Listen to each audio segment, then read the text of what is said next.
Bharatiya Janata party के spokes पर्सनों की तरफ से दिए गए मुतनाज़ बयान पर मुल्क में सियासत शुरू हुई। वही वो सियासत अब बैरूनी मुल्कों में भी पहुंची, जहां ऑर्गेनाइजेशन ऑफ इस्लामिक कंट्रीज के साथ साथ कई मुल्कों ने इसकी मजम्मत की और हुकूमत हिंद से मुतालबा किया कि सख्त कार्रवाई उन लोगों के खिलाफ की जाए जिन्होंने गुस्ताखी की और तौहीन आमेज बयान भी जारी किए हैं। मेरे साथ मौजूद है इस वक्त इंडियन नेशनल कांग्रेस के सीनियर लीडर और साबिक वजीर अब्दुल मजीद वानी साहब। शुक्रिया आपका। बड़े अफसोस से कहना पड़ता है कि वक्त का इक़्तिदार नरेंद्र मोदी जी वज़ीर आज़म हैं हिंदुस्तान के, बहुत बड़े मुल्क के, जिनके अक्सर हिंदुस्तान के रिलेशन इस्लामी ममालिक के साथ बहुत अच्छे रहे हैं। जो कहीं भी आप मुशाहिदा करेंगे हिस्ट्री का, तो वहाँ पे हिंदुस्तान के तल्लुकात जो इस्लामी ममालिक के साथ रहे हैं बहुत अच्छे रहे। मगर अफसोस ये है कि आज अगर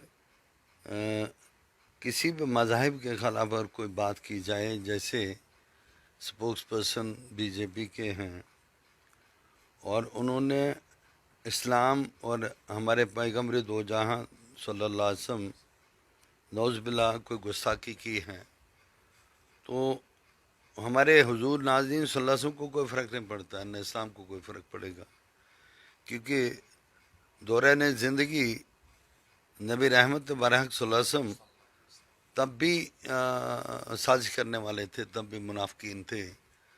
और मैं ताबीर करूँगा कि ये भी वो लोग हैं जो किस रंग में रंगे हैं, और इन लोगों को निकालने से कुछ नहीं होगा। प्रधानमंत्री साहब को एक अपनी पार्टी की तरफ से माफ़ी मांगनी चाहिए तमाम इस्लामी ममालिक को और उम्मत मुस्लिमा को, और ख़ासकर हमारे जज्बात जो दीन के साथ जुड़े हैं, जो मोहम्मद अरबी सल्लल्लाहु अलैहि वसल्लम के साथ जुड़े हैं, तो हमारे जज्बात को जो मजरू किया गया है उस बारे में प्रधानमंत्री साहब को सख्त से सख्त सज़ा देनी चाहिए इनको। अगर कोई भी मुल्क के ख़िलाफ़ बोलता है, वो कोई भी आदमी हो, कोई भी व्यक्ति हो, कोई भी शख्सियत हो, तो मुल्क के ख़िलाफ़ बोलने की सज़ा उसकी उम्र कैद होगी या फांसी होगी।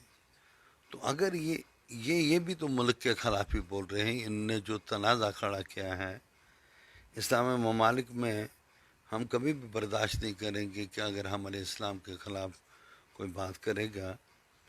तो ये लोग इन्होंने ऐसे हालात पैदा किए कि जब तक सज़ा प्रधानमंत्री साहब इनको नहीं देंगे, ये आज की डेट में हिंदुस्तान की ड्रेस लगाकर पता नहीं कहाँ के लोग ये बैठे हुए हैं हिंदुस्तान की सियासत पर। साहब कुछ हामी भी है अब जो हिमायत कर रहे हैं, इस बयान के हक में वो हिमायत कर रहे हैं। वो उन हामियों के बारे में आप क्या कुछ कहेंगे? क्या उन पर भी अब कार्रवाई होनी चाहिए? क्योंकि एक चेन बन रही है अब ये पूरे मुल्क में जहां नफरत के दीवार पैदा किए जा रहे हैं। देखें, जितने भी हामी हैं जो इनको सपोर्ट करते हैं उनके खिलाफ भी केसेस होने चाहिए। जब आप डोज़र लोगों को पथराव के ऊपर पत्थर फेंकने पे लगाते हो, इनके घरों के ऊपर डोज़र क्यों लगाते हो? आपकी क्या ये पॉलिसी है? एक तरफ आप एक बात करते हो, दूसरी तरफ दूसरी बात करते हो। आप जितने भी हिंदू बरादरी हमारी हिंदुस्तान की बाहर के मुल्कों में, कंट्रीज़ में, ममालिकों में काम करते हैं, आप उनके लिए क्या कर रहे हो? क्या आप उनके लिए ऐसे हालात पैदा नहीं कर रहे हो कि कल को वही लोग जो वहाँ बाहर हैं उनको भी तो वो लोग वापस बेचेंगे? क्यों ऐसी बातें करते हो? क्यों ऐसे हालात पैदा करते हो? जिन लोगों ने इन्वेस्टमेंट्स किए हैं, जिन लोगों ने बाहर के मुल्कों के अंदर, इस्लामी मुल्कों के अंदर एक इन्वेस्टमेंट करके अपना रोज़गार कमाते हैं और हज़ारों लोगों को रोज़गार दे रहे हैं, उनके लिए भी ऐसे हालात पैदा करने के लिए तुम्हारे लोग हैं। और जो लोग इसकी हमायत करते हैं उन लोगों को भी बराबर सज़ा देनी चाहिए। उनको उम्र कैद या फांसी हो, ताकि आइंदा मुल्क के बीच में बैठकर कोई भी मुल्क की एकता और सालमियत के बारे में कोई ऐसी बात नहीं करे जिससे नुकसान मुल्क को है। ये उम्मीदें आपको कहाँ पे है? इससे पहले भी कुछ लोगों ने तौहीन किया है, तौहीन आमेजी बयानात जारी किए हैं, चाहे वसीम रिजवी हो या उनके हामी हो, लेकिन किसी के खिलाफ कार्रवाई नहीं की गई। और अभी भी आपको इस आइन पे उम्मीदें है कि कार्रवाई होगी इन स्पोक्स?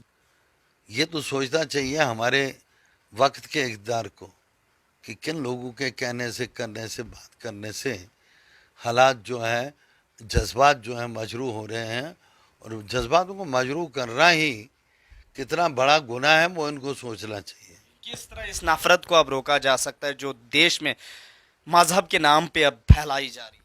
देखिए, हमारे हिंदुस्तान की पहचान थी हिंदू, मुस्लिम, सिख, ईसाई आपस में हैं सब भाई भाई। ये तो हमारा नारा था, ये पहचान थी। और हिंदुस्तान एक बहुत बड़ा मुल्क है, ये आम मुल्क नहीं है। हदूद अरबा हिंदुस्तान का बहुत बड़ा, पॉपुलेशन बहुत बड़ी, टेक्नोलॉजी बहुत बड़ी। और मैं कहूँगा कि हिंदुस्तान के अंदर नफरत का खात्मा करना एक ही तरीका है कि हिंदू, मुसलमान, सिख, ईसाई आपस में भाई बंद कर रहे हैं। और ऐसे अनासर जो कौम परस्ती की बात करें, जो बाइफरकेशन और डिवीजन की बात करें, उन लोगों के खिलाफ सख्त से सख्त कार्रवाई करनी चाहिए। और उन लोगों को मौका दूसरे को नहीं मिलना चाहिए कभी भी इस बारे में ऐसी कोई बात हो जो हिंदुस्तान की सालमियत को खतरा पहुंचे, हिंदुस्तान की ताकत को खतरा पहुंचे, हिंदुस्तानी एकता को खतरा पहुंचे। जो ये खतरा पैदा करने वाले लोग हैं, चाहे वो हिंदू हैं, मुसलमान हैं, सिख हैं, ईसाई हैं, सबको सज़ा, सख्त से सख्त सज़ा मिलनी चाहिए। बहुत बहुत शुक्रिया। ये थे हमारे साथ इंडियन नेशनल कांग्रेस के सीनियर लीडर, साबिक वजीर, जिन्होंने इसकी मजम्मत की और हुकूमत हिंद से अपील की और वजीर आज़म हिंद से भी अपील की कि वो बजाते खुद कौम से माफ़ी मांगे ताकि दोबारा इस तरह की हरकत ना की जाए। वही इन्होंने कहा कि मजहब पर सियासत करने वालों पर भी अब शिकंजा कसना चाहिए ही। ईटी भारत उर्दू के लिए जम्मू से मैं मोहम्मद अशरफ।